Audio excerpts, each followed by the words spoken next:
Bienvenue de nouveau sur cette capsule de fin d'année. Ah oui, je pense que c'est comme ça que je vais l'appeler, la capsule de fin d'année. Comme ça, chaque année, on peut rentrer dans sa capsule et prendre ce qu'il y a à prendre. Donc là, on va faire plus court et parler d'un point bien précis que j'ai abordé lors de la précédente vidéo.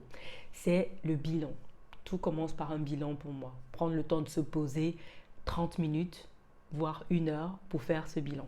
C'est vrai que ce n'est pas un exercice facile et l'idée de cette vidéo, c'est vous donner des clés pour faire un bilan, pour que ce soit le plus simple possible. Donc, pour le faire, on va analyser des aspects de notre vie, des domaines bien précis de notre vie. Sur Internet, vous verrez ce qu'on appelle la roue des domaines de la vie. Pour certains, c'est 5, 6, 7 éléments, peu importe. Moi, j'en ai identifié 8. Ok, bon, je n'ai pas inventé, hein, c'est quelque chose que j'ai trouvé sur Internet, tout simplement, j'ai rien inventé. Donc, on va identifier les 8 domaines de la vie. Donc, déjà, on a ces 8 domaines que je vais vous préciser, bien sûr. Et on va se poser la question simple, en fait. Quelles sont mes réussites dans chaque domaine et quels sont mes insuccès sur chaque domaine? Juste en faisant ça, vous pourrez sortir une liste de minimum 8 éléments, mais vous verrez que vous irez finalement à beaucoup plus en fait, parce que les idées vont venir comme ça. Les succès, les petites choses en fait que vous avez fait cette année et qui vous ont apporté du plaisir, que vous avez dit, ah, vous êtes fier d'avoir à faire ça. Vous mettez dans les succès. Ce dont vous n'êtes pas forcément très fier, dans les insuccès. Ok, vous verrez que la liste se déroulera très simplement. Alors, c'est quoi ces 8 aspects? Donc, on prend notre feuille déjà, on divise en deux, mes réussites, les insuccès. Et on passe la ligne des 8 domaines de la vie. Premier domaine, les finances. J'ai envie de dire, peu importe l'ordre, hein, on s'en fout. Premier domaine, les finances. Ok, c'est quoi mes succès, mes insuccès côté financier? Est-ce que j'ai réglé des dettes que j'avais? Est-ce que ma gestion financière est catastrophique? Est-ce que je suis toujours à découvert? En note. L'environnement dans lequel on vit, notre maison, notre appartement, ok, est-ce que ça correspond à ce qu'on voulait? Est-ce que ça correspond? Peut-être on s'est dit, ok, on va rester ordonné, notre bureau, le travail va rester ordonné. Peut-être qu'on va faire le ménage, je ne sais pas combien de fois. Est-ce qu'on l'a fait? Est-ce qu'on ne l'a pas fait? Environnement. Troisième point, la famille, les amis.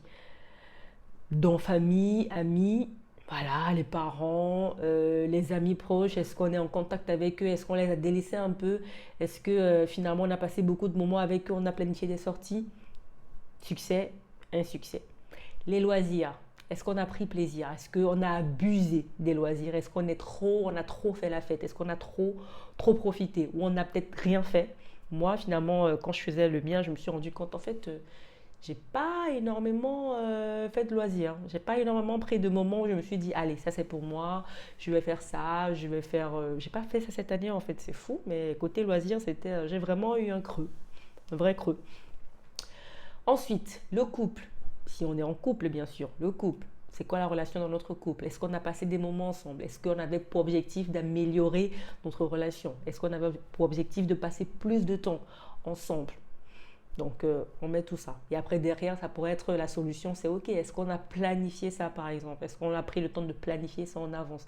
Est-ce que si on planifie ces week-ends, ce serait pas peut-être une manière d'améliorer notre relation? Des idées comme ça en passant. Santé, vitalité, bien-être. Sport. On est d'accord, le sport. On avait un objectif de sport en début d'année d'un certain rythme. Est-ce qu'on l'a tenu? Est-ce qu'on l'a pas tenu? Ou est-ce qu'on a tenu pendant une période? C'est aussi bien d'être content de se dire, ok, bah, succès, pendant 6 mois, j'ai réussi à tenir mon rythme. Même si après, voilà, c'était pas pareil. Mais je l'ai fait pendant 6 mois. Donc, on peut marquer ça comme succès. On est content de ça. Après, un succès, oui, on a un peu baissé les bras pendant un moment. Ou nutrition, on a mangé que de la malbouffe. Ou non, on a été très sérieux. On a fait un rééquilibrage alimentaire. On a fait des jeûnes qu'on voulait. Peu importe. Santé, vitalité. Carrière professionnelle. Qu'on soit en CDI, qu'on soit en entrepreneur, indépendant. Carrière, c'est quoi, qu'est-ce qu'on avait comme objectif en début d'année? Comment est-ce qu'on se sent déjà par rapport à ça? S'il faille mettre un curseur, ok, est-ce qu'on est plutôt au top ou on est plutôt au middle? Qu'est-ce qu'on aurait voulu réaliser? C'était quoi nos objectifs en termes de chiffre d'affaires par exemple? Est-ce qu'on a atteint? Est-ce qu'on n'a pas atteint? Est-ce qu'on est content de nous? Ou même en termes de compétences, parce que souvent le plus important c'est le chemin parcouru. Est-ce qu'en termes de compétences, on est monté un peu plus en compétences sur des sujets qu'on voulait? ou pas du tout, on n'a pas progressé, on a l'impression qu'on est resté statique, on le note. Succès, insuccès. Et le dernier point, qui n'est pas des moindres, développement personnel ou spiritualité. C'est quoi notre relation avec nous? Est-ce qu'on a pris un temps pour méditer, pour prier? Est-ce qu'on a travaillé notre spiritualité, notre moi intérieur? Est-ce qu'on a travaillé ces éléments-là? Parce que on n'est pas que des corps, on est aussi des esprits, donc ces corps. Donc il faut travailler ce côté corps physique et tout l'entretenir, mais il faut aussi travailler le côté esprit, le côté spirituel, le côté mental, tout ce qui est à l'intérieur qu'on ne voit pas, qui n'est pas tangible. Donc, je ne vais pas faire que cette vidéo soit, et voilà, qui s'étale sur des heures et des heures.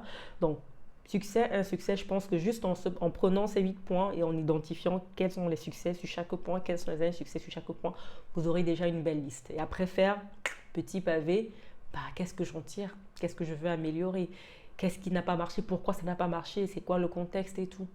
Et faire un petit état des lieux et se dire, bah, en partant de là, quelle stratégie finalement on peut adapter pour l'année prochaine. L'idée, ça ne sera pas d'être parfait sur les 8 aspects, mais se dire peut-être, ok, qu'est-ce que je veux prioriser pendant cette année? Est-ce que je veux prioriser la famille, les enfants? Est-ce que je veux prioriser ma relation dans le couple? Est-ce que je veux prioriser ma santé? Je choisis 3-4 éléments, je fais un focus dessus pendant cette année et déjà, je fais un bilan en fin d'année et je verrai ce qui s'est passé. Donc, en espérant que cette vidéo vous apporte de la valeur, beaucoup de courage dans cette fin d'année qui peut être intense, dense, avec plein de trucs dans la tête, plein de vidéos qu'on voit, plein de fêtes qu'on veut réaliser.